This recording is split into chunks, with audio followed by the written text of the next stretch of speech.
안녕하세요. 투자하는 프로그래머입니다. 나스닥하고 S&P 500이 있지 않습니까? 어디 인덱스에 투자를 하셔야 될까요? 저는 워렌 버핏 추종자여서 S&P 500을 합니다. 근데 나스닥도 괜찮은 것 같아서 그래서 이걸 한번 제가 비교를 해봤습니다. 둘 다 진짜 장단점이 확실히 있습니다. 그래서 그거에 대해서 한번 제 생각을 한번 설명드려 보겠습니다. 그러면서 나스닥을 추종하는 나스닥 100이죠. 나스닥 100. QQQ하고 VO를 중심으로 설명을 드려보겠습니다. 이 두 개가 이 인덱스를 추종한다고 생각합니다. QQQ는 나스닥 100을 추종하는데 나스닥에서 잘 나가는 회사 100개만 추종한다고 생각하셔도 크게 무방하지 않습니다. 자, QQQ ETF는 나스닥에서 100개 회사를 추종하는 인덱스 펀드입니다. 그러니까 나스닥에서 시가총액이 큰 회사 100개를 투자한다 그래도 큰 무리가 없거든요. 그리고 근데 제가 조금 마음에 안 드는 건데 상위 10개 회사가 펀드 자산의 50%를 차지합니다. 그러니까 10개 회사의 50%가 몰빵이 됐다 그래가지고 장단점이 되는데 장점은 뒤에 차트를 보면 올라갈 때 쭉 올라갑니다. 그래서 10개 회사 중에 당연히 테슬라도 있고요. 애플, 마이크로소프트 밑에 크게 보면 나올 텐데 있습니다. 이게 크게 볼 텐데 10개 회사가 이겁니다. 진짜 이 투자하는 회사 애플, 마이크로소프트 순서대로 애플에만 12.25%, 마이크로소프트에다만 9%, 아마존에다가 8%, 9% 가까이죠. 테슬라 4.5%, 페이스북 3.57%다 보시다시피 기술 회사입니다. 구글은 C하고 A를 나누어서 거의 6% 가까이 투자를 하고 있나요? 그래 엔비디아 요즘 핫했죠 진짜. 아도베도 있고요. 페이팔도 그렇고 10개가 상위 나스닥 자체가 기술회사이기 때문에 이 상위 10개가 50%를 차지하고 있습니다. 이게 너무 그러니까 하나에 집중되어 있다는 것. 그러니까 기술주에다가 집중을 시켜놨습니다. 나스닥에는 다 기술주다라는 표현을 해도 이제 거의 무방하지 않을 정도로 기술주가 많거든요. 그래서 기술주에 투자를 했습니다. 그리고 또 하나인데 수수료가 좀 비싼 편입니다. VO에 비하면 VO는 뒤에 나올 텐데 0.03%고 걔는 이것보다 단순하게 해서 8배, 7배 정도 더 비싼 거죠. 수수료 무시하면 절대 안 되거든요. 그래서 장점과 단점이 확실하는데 QQQ는 기술 회사에 내가 투자하고 싶다. 그땐 QQQ를 추천드립니다. QQQ에는 진짜 여러분들이 사고 싶은 회사 다 있습니다. 한꺼번에. 애플, 마이크로소프트, 아마존, 테슬라, 페이스북, 구글, 엔비디아, 애도베, 페이팔 10개 회사. 단점은 이게 50%라는 거. 이거는 너무 그러니까 원래 ETF라든지 펀드에 투자하는 장점 중에 하나가 다이버시티라 그래서 다양성이거든요. 이게 좀 떨어진고 올라갈 때 그 대신 장점이 이걸로 인해서 올라갈 때 얘네들이 올라가면 쭉쭉 올라갑니다. 하여튼 그런 점이 있습니다. 그다음에 VO ETF는 워렌 버핏이 하라는 거죠. S&P 500을 추종하는 인덱스 펀드입니다. 그래서 미국에서 시가총액 그러니까 나스닥 100이 아니라 시가총액 큰 순서대로 500개 회사를 투자하는 겁니다. 아이고 이거 오타 났습니다. 500개가 500개 회사를 투자하는 겁니다. 그래서 전체 미국 주식시장 80%를 대변하고 있다고 해서 과언이 아닙니다. 근데 여기 안에도 애플, 마이크로소프트, 아마존, 테슬라, 구글, 페이스북이 다 포함되어 있습니다. 근데 이 5개 회사가 전체 자산의 20%고요. 그렇지만 얘도 좀 많이 늘었는데 상위 10개 회사가 전체 펀드 자산의 26%를 차지합니다. 아까는 10개가 50%였죠. 그러니까 얘는 절반 수준인 26%, 25%인 거고요. 그리고 가장 장점이 수수료가 0.03%입니다. 수수료가 VO ETF가 제가 알기로는 S&P 인덱스 중에 가장 수수료가 낮은 걸로 알고 있습니다. 그리고 기술주 중심이 아니라 11개 그러니까 섹터라 그래서 그런데 11개 산업별로 나눠지거든요. 그래가지고 금융 쪽도 투자를 하고요. 그 다음에 이제 오일, 코모디티라 그래가지고 이제 석유 회사도 투자를 하고 하여튼 뭐 골고루 투자를 합니다. 500개 안에. 웬만한 회사들이 다 있습니다. 500개 안에. 그래서 좋습니다. 저는 이게 안정적인 거라는 거죠. 그래서 VO ETF가 탑 10 홀딩스를 보게 되면 좀 애플이 당연히 1등일 거고 뭐 이렇게 쭉 되는데 이 여기까지는 이제 기술주 중심입니다. 어쩔 수 없이. 그렇지만 1등부터 7등까지는 그렇지만 밑에 보면 버크셔 해서웨이 그 금융 투자 종목이죠. JP 모간 있고 존슨앤존스 이거 숨은 진주입니다. 진주 같은 회사죠. 존슨앤존스도 있고 이런 식으로 상위 10개 안에도 금융주도 있고 생활 필수품이죠. 이런 종목들도 있고 이렇게 나누어서 골고루 투자를 하고 있고 아까랑 다르게 절반 정도만 가고 있는 거죠. 아까 QQQ에서는 나스닥 100에서는 12%지만 이거 절반 정도 이렇게 투자를 하고 있다라는 거, 이런 것들에 대해서 그냥 다양하게 투자를 하고 있다라는 거죠. 그리고 테슬라도 있고요. 테슬라도 이제 많이 투자를 하고 있고요. 그래서 이 탑 10만 보더라도 확연한 차이가 나타. 기술주가 워낙 중요하고 요즘 시장의 대세이기 때문에 기술주를 많이 가지고 있지만 그래도 다른 종목들을 이게 많이 포함하고 있다라는 게 저는 다양성을 확보하고 있다.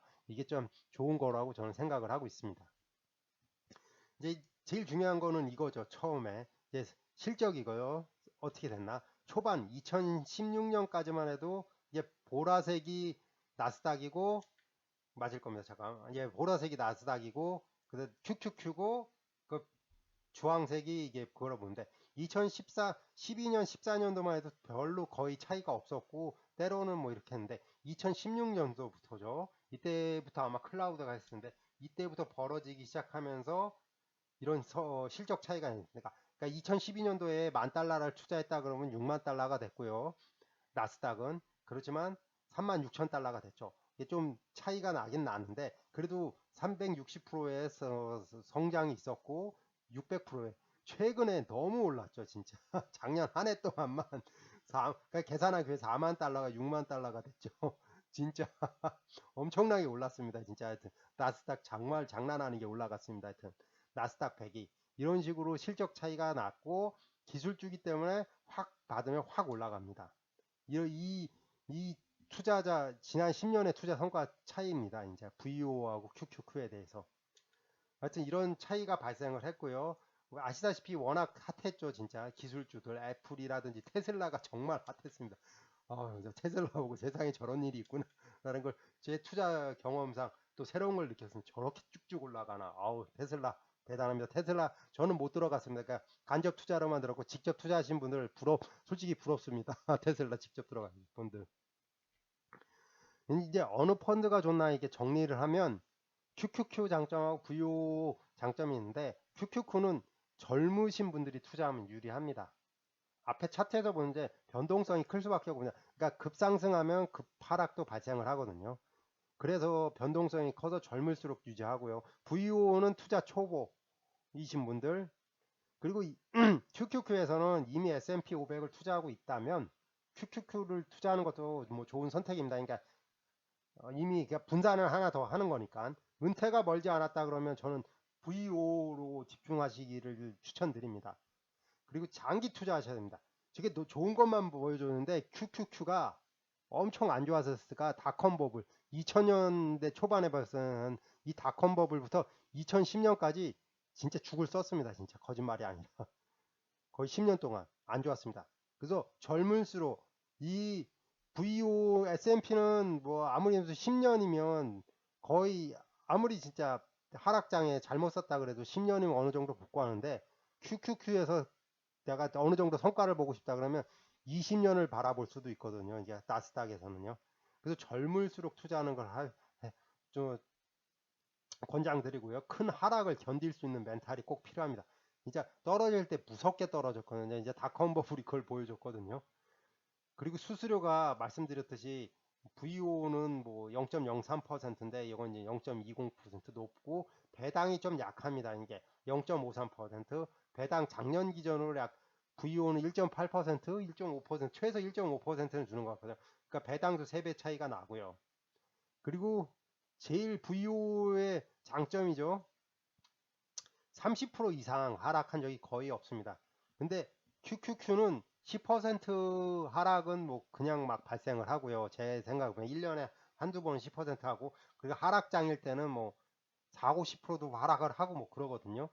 그래서 QQQ는 젊으신 분들이 투자하면 좋고 제일 좋은 건 뭐 둘 다 투자하면 좋은데 근데 젊으신 분들은 QQQ로 가는 것도 저는 나쁘다고 보지는 않습니다. 장기적으로 달러 코스터 에버리징도 하시면서 쭉 가보시는 것도 QQQ의 장점일 것 같습니다. 그래서 이건 서로 상황에 맞춰서 자기 성향에 맞춰서 난 리스크를 관리하고 싶고 뭐 이런 거 하면 그에 맞춰서 투자하시기를 권장드립니다.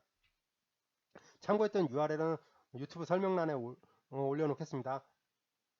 미래는 아무도 모릅니다. No knows the future라 그러죠. 항상 제가 드리는 말씀이죠. 장기 투자는 절대 중요합니다. 장기 투자. 아까 10년 투자해서 QQQ에서 엄청난 거의 500% 이상의 4, 500%에서 성장을 보였고 S&P 500도 300% 가까운 250% 가까운 성장을 보였듯이 그래서 젊다면 39살 이하고 자기가 직장 생활을 10년 이상 더 할 것 같다. 그럼 나스닥 QQQ를 저는 제 관점에서는 권장드리고요. 40살 이상이면 S&P VO를 장기 투자를 권장합니다. 근데 참고로 워렌 버핏은 VO를 권장했습니다. S&P 500이죠. VO가 아니라 S&P 500을 권장을 했습니다. 이거는 알아두시고 좀 더 투자를 해 참고하셨으면 좋겠습니다. 저는 워렌 버핏 추종자이긴 한데 QQQ가 하도 오르니까 좀 부러워서 그럽니다, 솔직히. 하여튼 근데 제가 나이가 있어서 하여튼 저는 또 항상 저는 객관적인 정보를 드리려고 그러는데 뭐 사람인 관계를 실수했을 수 있습니다. 또한 뭐 제가 전망이 뭐 틀릴 수도 있죠. 뭐 저도 천재도 아니고 신도 아닌데 아니니까요. 뭐 틀린 경우는 너그럽게 이해해 주시고 뭐 수정 사항이나 뭐 댓글로 알려주시면 참고하고 수정할 수 있도록 노력해 보겠습니다.